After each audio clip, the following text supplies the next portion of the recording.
Hi everybody, welcome back to Goodnight Lighthouse. I'm Miss Dorothy and I'm here to read you another story. And I've got a book about Valentine's Day and some animals who get to celebrate it for the very first time. This book is called The Valentine Bears. The Valentine Bears. Now bears sleep in the winter and Valentine's Day is in the winter, so I wouldn't think that bears could celebrate Valentine's Day. But in this book, somebody decides they want to celebrate it even though they're a bear. And we need to get into this book and find out if they do get to celebrate. Are you ready to get inside this book with Miss Dorothy? Good. I need you to sit up and listen up because here we go. The Valentine Bears, written by Eve Bunting, pictures by Jan Brett. It was October 14th, and the bear's den was snug and secure for winter. If it's October, that means it's time for the bears to go to sleep. Mrs. Bear set her alarm for February 14th. Then she curled herself comfortably against Mr. Bear's back and listened to his snores. It was good to settle down for a long 4-month sleep. When the alarm went off 4 months later, Mrs. Bear could hardly believe it. It seemed as if she had just gone to bed. "My," she said, yawning. "Oh, spring already?" And then she remembered. It wasn't spring yet. She'd set the alarm early for a special reason. Why is she getting up so early? Mrs. Bear stretched, scratched, kissed Mr. Bear on his nose, and got up. Mr. Bear could sleep through just about anything, and she was glad. She had things to do. First, she made a sign.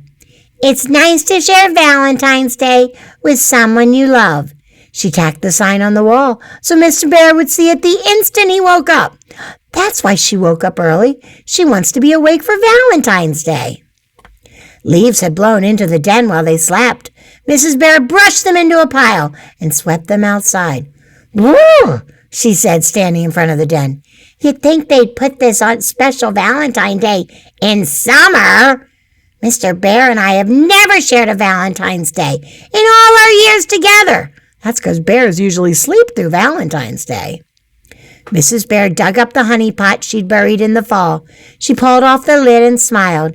It was fruity and rich and smelled of summer, just the way Mr. Bear liked it. Mrs. Bear carried the pot inside and put it on the table next to the bowl of crunchy dried beetles and bugs, crispy critters.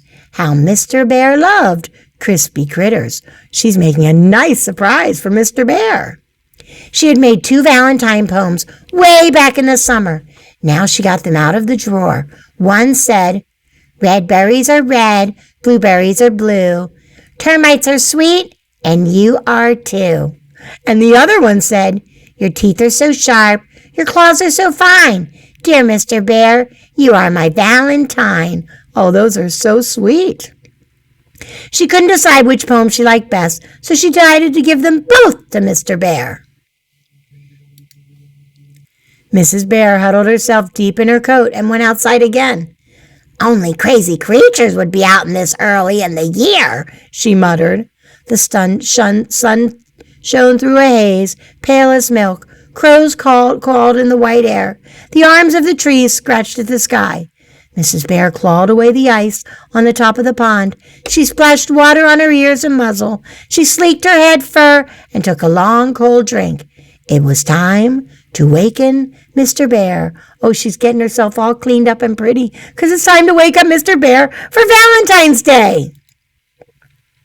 Mr. Bear's snores drifted from the den, and she smiled. Mr. Bear could sleep through just about anything. Mrs. Bear shook his shoulders. "Time to get up, Mr. Bear." Snored Mr. Bear. Mrs. Bear shook harder. Wake up, Mr. Bear." Mr. Bear shrugged her away and turned his face to the wall. Just another 5 weeks, he begged. He doesn't want to wake up. It's winter. Mrs. Bear poked his back. "Happy Valentine's Day!" Mr. Bear curled himself into her fur ball. He said. "Oh, no, you don't!" Mrs. Bear pulled Mr. Bear's ears till they uncurled himself. She tickled his paws. She pried open his eyes and watched them drop close again. "Oink," said Mr. Bear. "Oh, my, she can't wake him up." Mrs. Bear sighed. She took the empty berry can, snuggled deep in her coat, and went back outside. A wolverine slept, safe in a hollow log. A deer drank from the pond. It stopped drinking and looked at Mrs. Bear with surprise as she filled the berry can. Mrs. Bear decided the deer had never seen a bear up and about so early. That's probably true.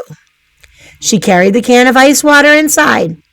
"I'm sorry about this, Mr. Bear," she said, "but you can't just keep on sleeping. This is a very special day." Is she going to throw the water on Mr. Bear? 1, 2, 3. "Surprise!" Mr. Bear shouted and sat straight up. It was a surprise, all right. Mrs. Bear jumped, and the ice water splashed all over her. Mr. Bear hugged her. "You thought I could sleep through just about anything, didn't you?" he boomed. "Well, I fooled ya. Happy Valentine's Day!" He pulled a box from under his pillow. "I've had these here all along." Mr. Bear was planning a surprise, too. "Oh, Mr. Bear, chocolate-covered ants, my very favorites." Mr. Bear licked his lips. "Mine, too." He admired the sign on the wall. Then Mrs. Bear ran for the poems, and Mr. Bear read them aloud.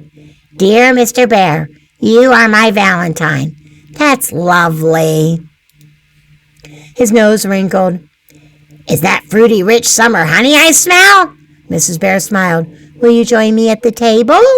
They sat together, sharing the Valentine treats, till shadows filled the den, and the bowl and the box and the honey pot were empty, and the special day was ended. Oh, they got to spend Valentine's Day together. And then they went to sleep again until spring. Oh, Mr. and Mrs. Bear got to celebrate, and they had a great time.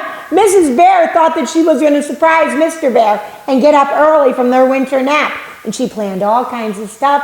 Then she tried to wake him up, and he wouldn't wake up, but he was just tricking her because he was surprising her too. That is so special. They must love each other so very much, and that makes me really, really happy.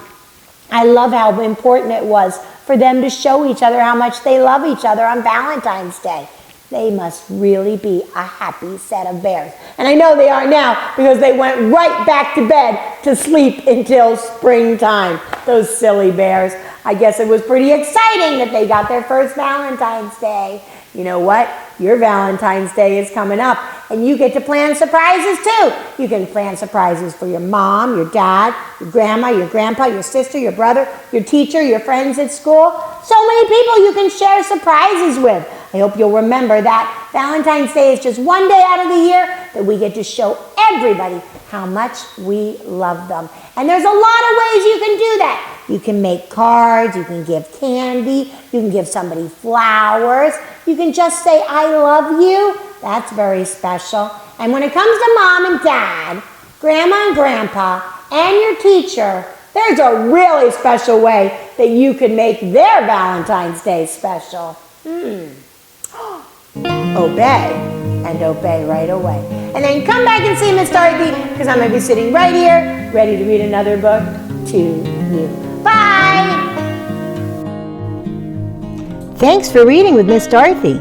I hope you enjoyed this book, and I hope you'll come back soon to read another. What's your favorite book? Drop Miss Dorothy a note and let me know. I'll go find it, and I'll read it to you. Be sure to subscribe, like, and share. I'll see you soon.